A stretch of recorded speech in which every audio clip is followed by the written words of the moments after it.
Hello friends, welcome. Yeah, that was a nice explosive intro, wasn't it? Hello! yes, so I felt the need to do this video because, well, I wanted to do one. I did promise the what am I doing Model Railway Wise video, and that was actually one of the main purposes, apart from seeing my friend Tony, was the purposes of going to York was because, think about it, York has the great honour of playing host to the 4 of the top link locos of their respective railways. Now, arguably Lodestar is an interesting one because obviously the castles were developed from the stars, and the kings were known as the ultimate in Great Western express passenger. Personally, I've always preferred the castles. I like the kings, but I prefer the castles anyway. But look at it from this point of view. In its day, the Star was the top link engine, next to the Duchess, next to Mallard, and you've also got the Merchant Navy. Is it Element Lines in there? I can't remember what it is. I think I was only looking at it yesterday. Anyway, but yes, so you've got those top link express engines all next to each other. So, and despite the fact it's the next northeast in the shed, it really isn't anything. It's not typical as it's been rebuilt as a museum building. Very different to what it used to be. So, yes, the it's good neutral ground, and a good place, I thought, to write once and for all, and I've had some fantastic support from friends, including Gary, including Tony, including Anthony, including all of you, Greg, everyone, about, can take your time, your decision, everything like that, but it gnaws away at me. It really does. This whole, I'm doing this, oh good, I'm going to go that way. So, whittled it down. And I actually left, there's a bit of a red herring here, because you're still looking at it going, oh, hang on a minute, there's Mallard there, and there's Mallard here, and if he has a drink, then you'll see he's also got Mallard here. Incidentally, how cool is that? Duflan's got someone too, which I've also got. 5 each. Yeah, and I did leave thinking LNER.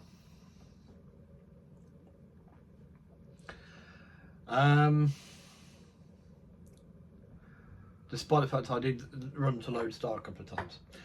And the thing with the Great Western was, I may have said before, and I've said to a few of my friends as well. I know Greg, I said this to you last weekend, and Anthony, I think I said to you a couple of times recently. With the Great Western, the family identity, the family feel of the locomotives was very similar to my Japanese one. There's some news coming now as well in this video. Some news coming now. And it was too similar to my Japanese steam engines. They have a very big family feel, and I wanted something that has variety and everything to it. That's what I felt at the time. And it really started, but then I was like, oh, no, come on. And then I'll just do Great Western, and they just said, no, they all look the same. And it just started really getting to me, and it never has before. But I thought, no, this is a good thing, we'll do it anyhow. Yeah, anyway. Had a milkshake, was thinking about it. And I started trying to unpick why that was bothering me all of a sudden. And I think it's because I'm listening to detractors too much, the detractors of the Great Western too much. Some people say it as a joke, some people it's just, they are being deadly serious, and it's a silly thing to do to let other people decide what you're doing based on that sort of thing. But I did decide, I thought, yeah, we'll go with the LNER. So anyway, I'm on my way home. And I think, well, there's a model railway show in Swindon this Saturday coming. 1st of March. I think it was only the 1st or the 2nd as well. And I'd very much like to go. And that's when it popped into my head that the trouble is, the minute I walk in there, and this is what literally, I was driving along and literally just thought, I'm going to want to go to Great Western when I come out there. And in that moment I thought, that tells you your decision. That tells you a decision. And actually, as I start to learn get to know myself better through counselling and everything, this is why I sort of make such a big deal of my mental health and everything, because I'm hoping it might encourage others to sort of go, hang on a minute, I think like that, or that's something that someone I know does, that, you know, one of my loved ones does, and maybe I can help them or whatever. You know, mostly for yourself, though, it's got to be, you can't force people into counselling and all the rest of it, but I'm noticing I'm not a great one for change. That's becoming really evident, and apparently it's a historical one. I won't embarrass myself on the thing, but it was something I was told about my early life. Basically, no, I'll tell you. Basically, I used to get super upset as a kid. I can't remember this, but I've been assured by elders that it happened, that I was a pain in the backside to take clothes shopping. Not because I didn't want to be there as such, but because I believed that if I had new clothes, that meant I was going to lose all my other ones. You know, I don't like that change. So actually, when you think about that, these are red herrings, by the way. The eagle-eyed will have spotted up here already. I mean, the best is actually those two, possibly that. I mean, that is the same as that, but no, it's not, because that's Cookham and that's Hinton. But a railway with a family feel is actually the best thing for me, really, because if I like one, it's like I said earlier on, I prefer the castles, but I also do like the kings. You know, it's actually a very sensible thing to me, because it means that if I like one engine, I should in theory like the rest of them, because they've all got those similar aesthetic touches. When it comes to the LNER, there's quite a few engines I don't like, and it's actually something I did say out loud at the NRM to Tony, who is a big LNER nerd. Excellent. I said the trouble comes is that the LNER wasn't just run by A4s. You know, they're beautiful, but there's the K3s. I don't really care for that massive parallel boiler. Nothing wrong with the engine, just don't care. But aesthetically, I don't care for that massive parallel boiler. That's why the one I had recently had to go. One of the reasons why that had to go back. That video is coming, by the way. There is a video coming where I will show you I briefly had a P2 and a K3. However, there were issues with them, and they had to go back, and that's what the Halls replaced. Which are hiding just up there. One of them is now DCC fitted, actually. I could do probably going that run in a bit. Because we have a couple of things to go and look at once I finish talking to you for 10 minutes or so. There's a couple of things to go and look at over there, which one of them doesn't make sense too much. One of them isn't so much I need your help, it's just something I need to sort out. But we'll go and have a look at those anyway, and do some actual modelling, as it were, on the one I need to sort out. But yeah, so it just suddenly just clicked, and it really did help. And Tony, if you watch this, you know, your help was enormous, really. Your peer pressuring into doing the LNER actually unlocked this experience. Because I think if I hadn't settled on non-Great Western leaving the NRM, I wouldn't have then had those thoughts before going to Swindon. To sort of that thing now to come back to is like, yes, but remember, you knew this, you knew that. That's not, you didn't think you'd go to Swindon and come away. You knew you'd go to Swindon and come away going, I want to do Great Western. Now what do? Do you hide away from Swindon forever because you can't go near it, just in case you might model it something different? We see it's a nice thing about going to the NRM. There are loads of stars there. The GG Bravo rail cars there, so on my right, Jack. But something that then occurred to me after I got home was something made you want to do those other ones anyway. Yeah. By the way, the LMS was discounted because basically I've already fought the Spectre of the past with the Japanese stuff, and that same Spectre reappears for the LMS, despite the fact the Spectre did London Midland region, because they just claimed that the LMS was impossible to do due to the lack of London North Western engines. Well, look at where we are now. A cold tank President and a Super D, which is fine for LMS era.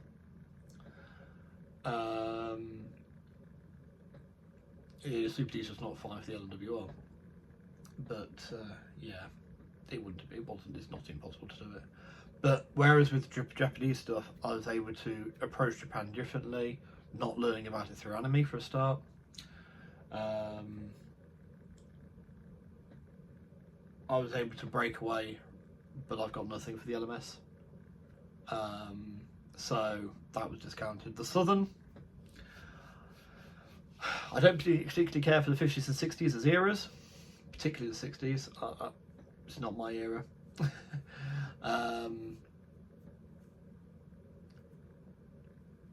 So yeah, I mean, at a point with that one where it's just like, yeah, I like the rebuilt bullies as well as the unrebuilt, so I'd want the rebuilds as well. I mean, yes, I have got, you may just see at the very top here, there's a Rapido box, and that is the 1500 Pannier. That's 1501 in BR livery. And I will run it on my Great Western layout. And I could just do that for the Southern. It's the thing, but yeah, I discounted that pretty early on, because I know from past experience that I will start that way and then slowly make an all BR Southern region layout on Train Sim or something, and then it's just like, yeah, it doesn't work. I like the trains, not the Euro. Anyway, but then so that's not discounted, and that left the LNE out. Yes, and was a big influence as well as Sony.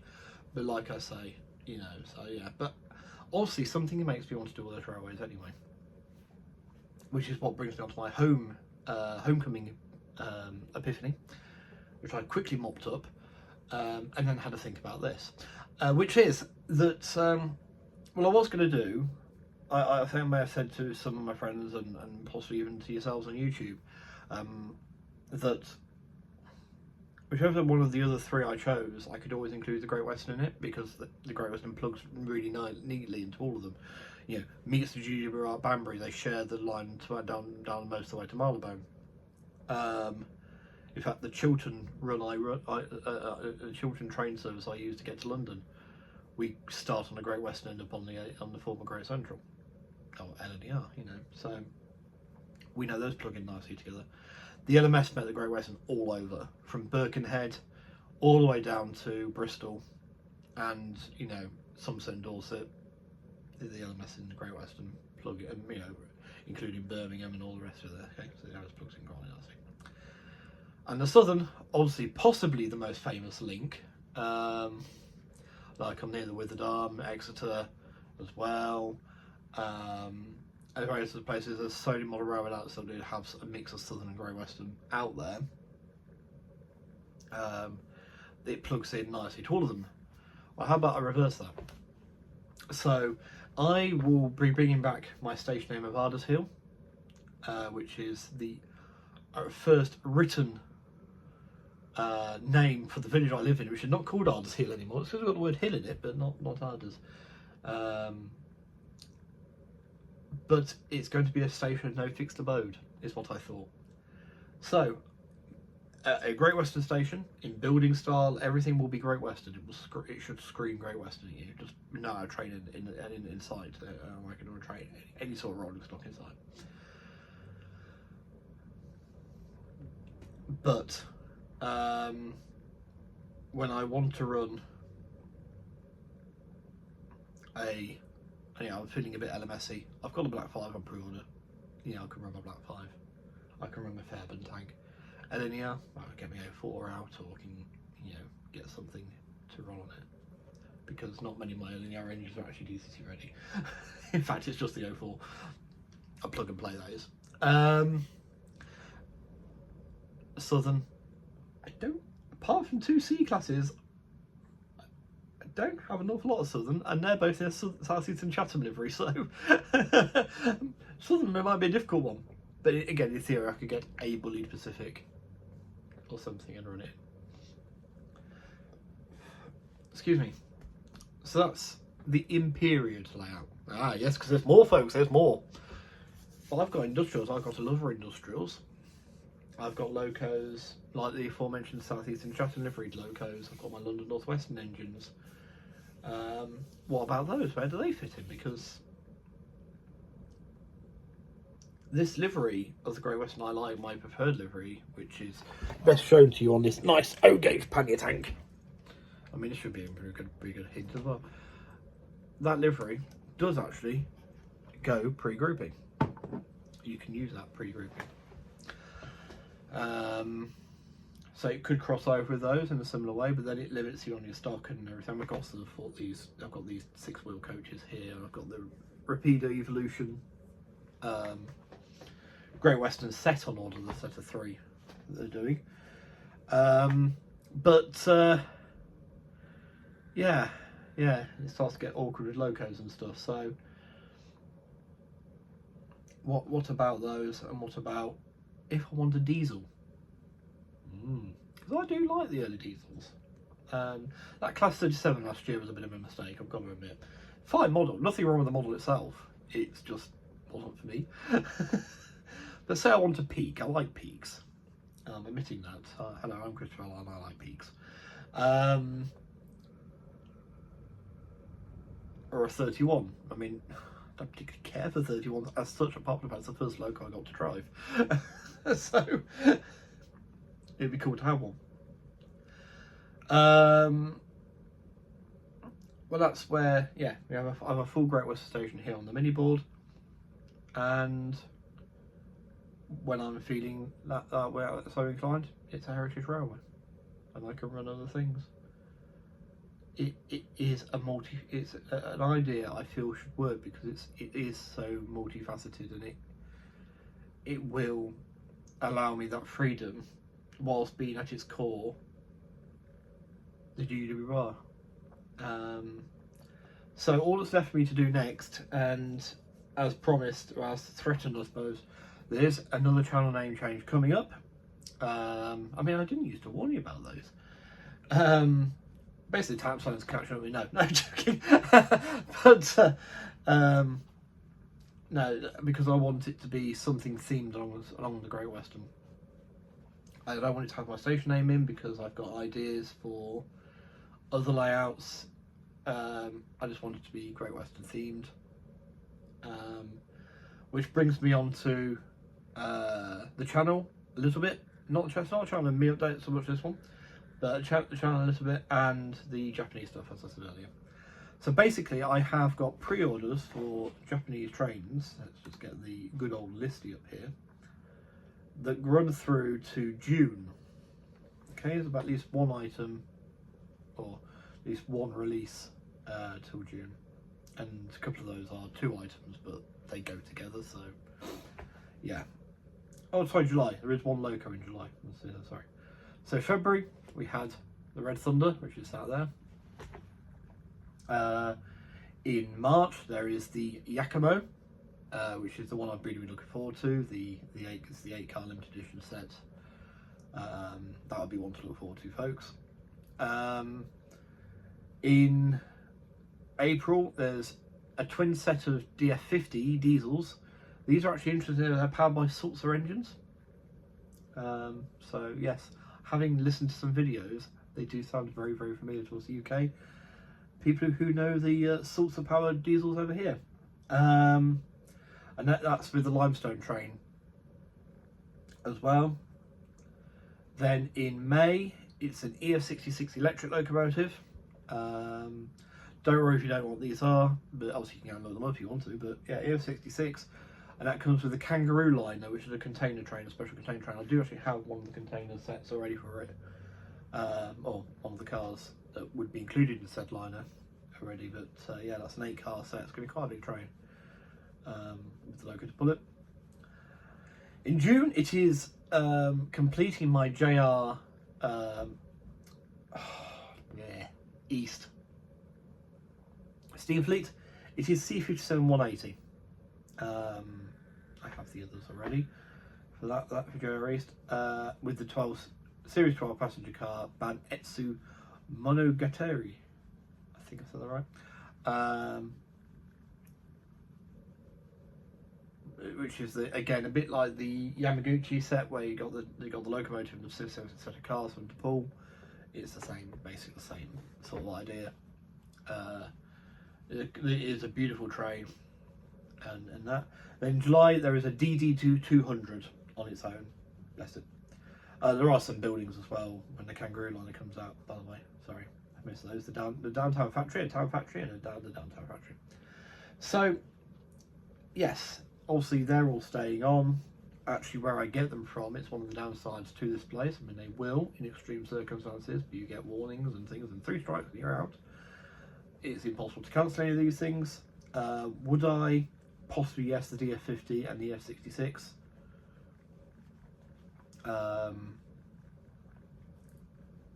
Would be the two things that would go.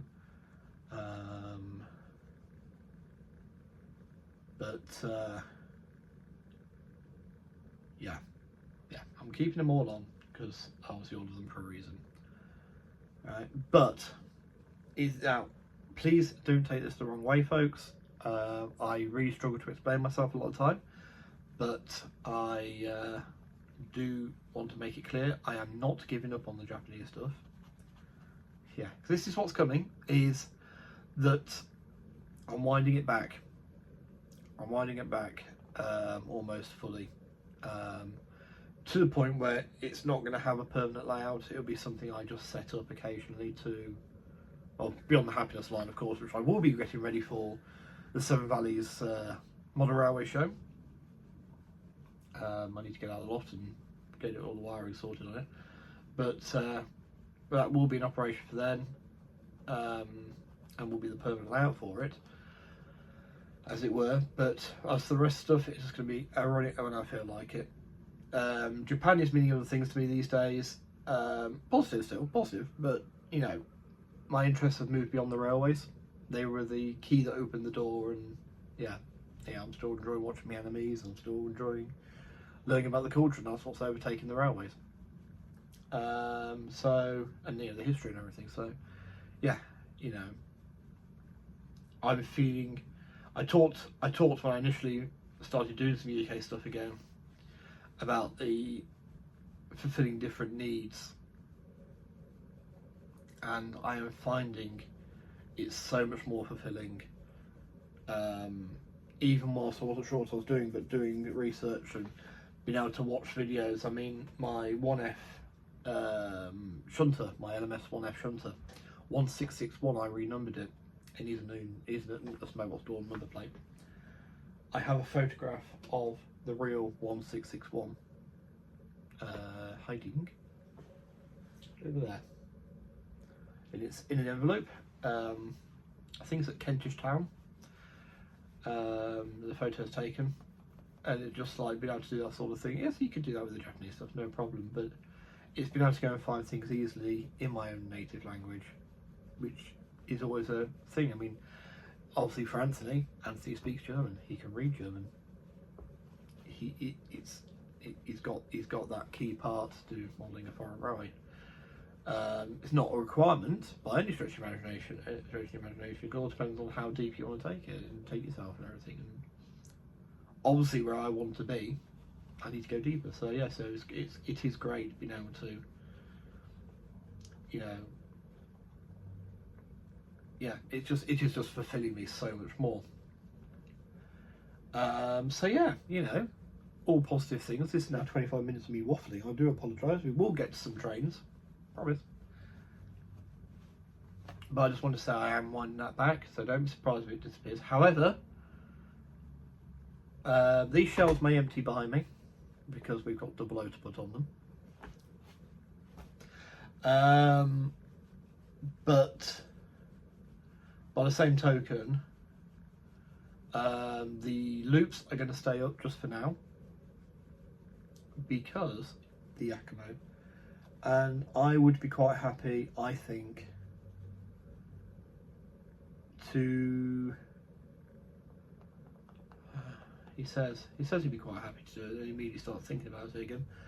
But to at least wait till. Let's see what it is like at the end of March. I think that might be the cut-off, actually. So at the very least, the Yakimo will run full, and then when anything else arrives, we'll have to set up loops, probably downstairs, and it'll be a shorter thing. But yeah, we'll see the edge trains run, and that to make sure they all work. I mean, it's not run that EF510 that arrived the other day.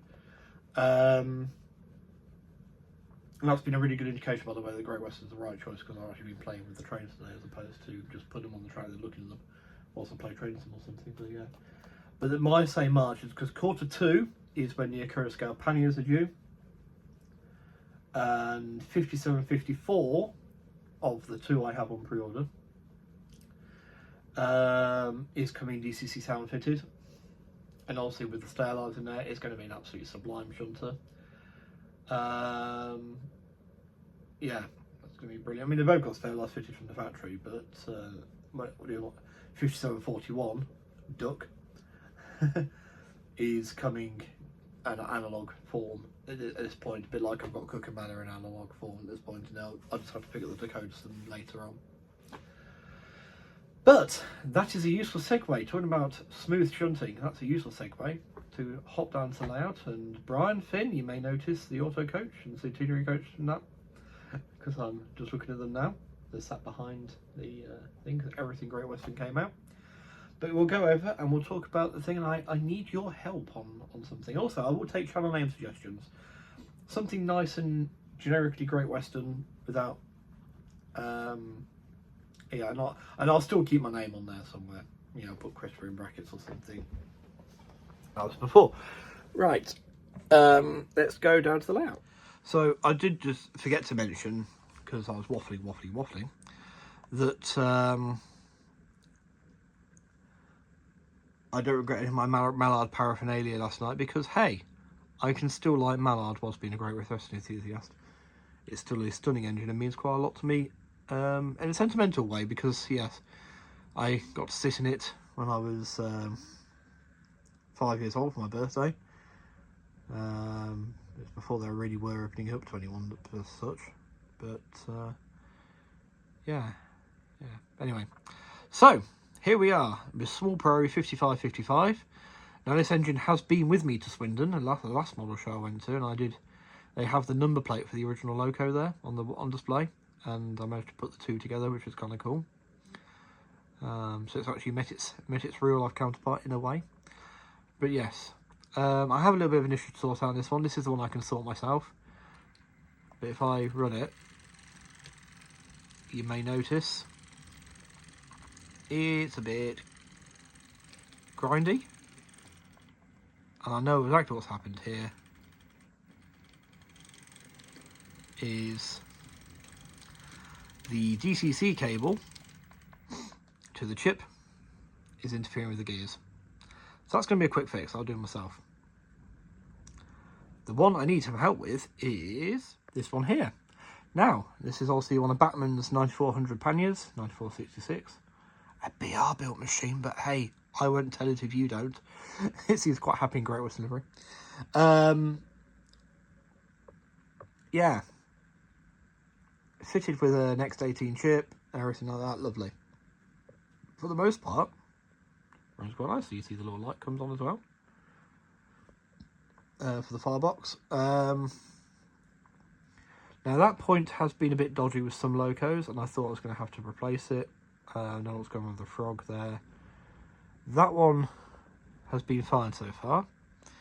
I've cleaned all the track. You just saw the Small Prairie run up and down. There's a little bit of hesitation, it came backwards. For some reason, this engine is not very happy. So I set it off first, forwards. This is speed step 2. Forward on that one's fine. I've cleaned the wheels, cleaned the track. Just so you know, I've already done those things. There we are. Every time. Every time.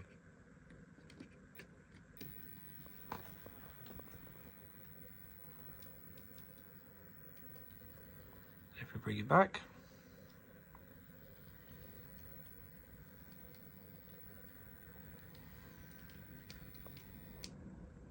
Again. It's only ever on that frog.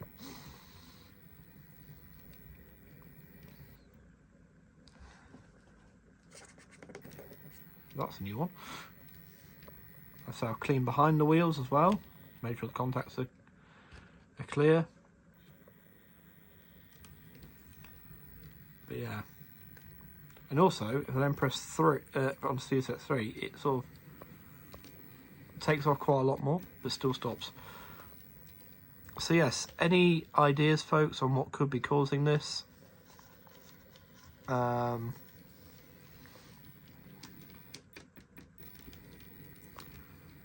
Yeah, I'd be grateful for any help with that.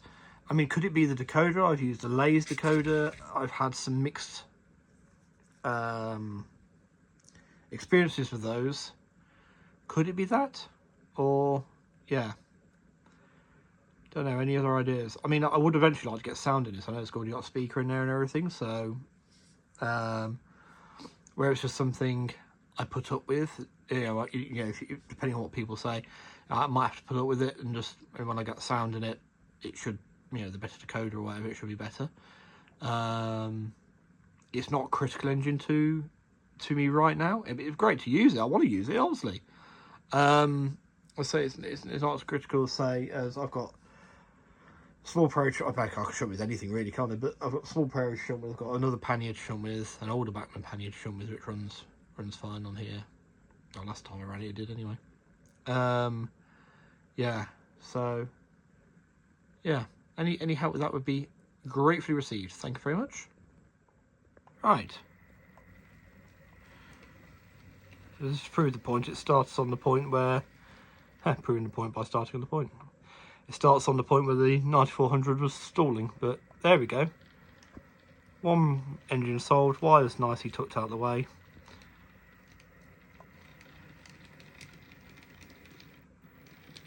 That one started stopping as well. But at least it wasn't quite such a jerk, was it? Let's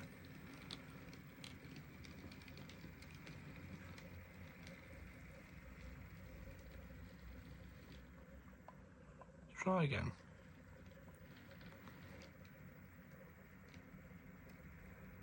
So coming backwards at speed step 2. There is definitely some of those frogs, isn't there? Oh well. It'll largely be sorted when I actually come to build the layout here, the terminus thing here, because I'll be using PicoTrack. I love this track, absolutely love it. Can't help feeling it probably works better in AC 3-rail. It is on 2-rail, but the magic points are magic when they work properly. And to be honest, I've largely had not many issues with them.